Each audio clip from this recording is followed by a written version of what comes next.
Hi guys, welcome back to another video. As always, at the end of each month, I release our numbers for the month. Now, I do realize it's already March 3rd, but it is what it is. Now, a couple of clarifications. I've been getting this question a lot.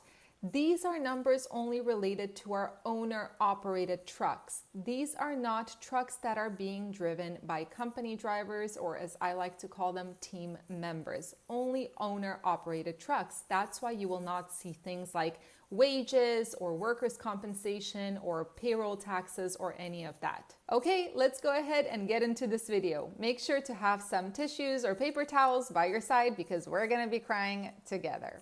Ready? Let's go! Okay, so the month of February has not been very kind to us or pretty much anyone in this industry, especially those that were on the West Coast. And the market, of course, responds to the slowdown swiftly and unapologetically. And the goal of these videos is to really show you what it's like. I'm against showing rainbows and unicorns and showing you that this industry is always fantastic and the numbers are always great. No, I want to show you the real deal so that you can be better prepared. Okay, so the total working days for the reefer were 23 days this month, and the total gross income was $40,050. On the dry van, the total work days were 19 days with a gross income of $30,555, which is, I guess, about $10,000 less than the reefer, even though the dry van worked only 4 days less than the reefer. Now for the expenses, we're going to do a little magic trick. 1, 2, 3. Haha. Anyway, here's our expense breakdown. So I hope you can see it. I know I had to write very small because there were a ton of expenses. So on the reefer, the total expenses were $13,540.47. And it included things like tolls, the load board, which I'm sure you see increased in price to $269. That's because we added an extra seat to the load board for another dispatcher. There was a testing fee for the Drug and Alcohol Consortium, the fuel price, insurance, ELD with cameras, the maintenance price, $3,696.25 was just for maintenance and repairs on the truck this month. Then there were taxes. These are Oregon state taxes that are due every single month, $593 and some cents.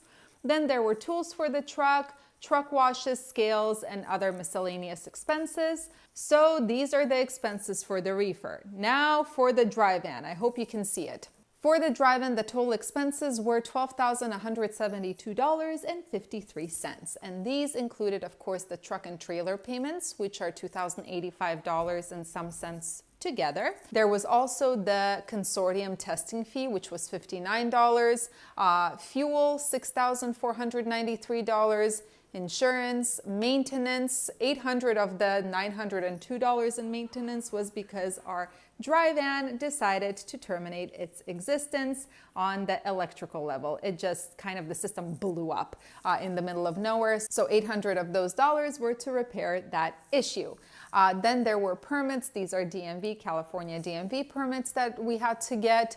Tools, $756.07. The reason the tools were so expensive is because the dry van is under our baby company, so we're buying all those tools in the beginning stages of the company. There is a lot of expenses up front. Then there was the truck washes and the scales. But now, of course, the most important part is the net income. So the net income for the reefer was $26,509.53. For the dry van, the net income was $18,382.47. So this is our net. Now, I'm sure you guys are thinking that, Miranda, what are you talking about? It's still pretty good. Yeah, it's still pretty good. And realistically speaking, if not for the crazy expenses under the reefer, especially these maintenance expenses where we had to change 3 trailer tires, do a full repair and maintenance of the truck, then probably I could say that February was an okay month. The biggest issue I have with February is not necessarily the fact that the loads pay less. They do pay less. That is true. The issue I have with February is the fact that look at the working days on the dry van, 19 days out of 28. Now, this is not because the owner operator of the dry van decided to stay home. No, this is because I could not find loads in certain areas.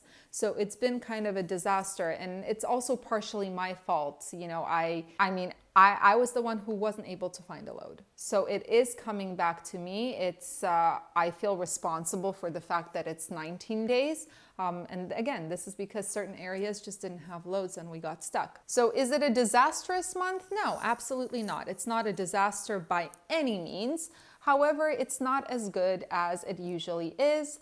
And partially it's because I was getting loads to areas where there were no loads, and partially, of course, it's because the market has gone down quite a bit in terms of prices. The good news is that even though March is starting off just as slow as the end of February, I believe that in a couple of weeks, 3 or 4 weeks, the market will bounce back, which is awesome.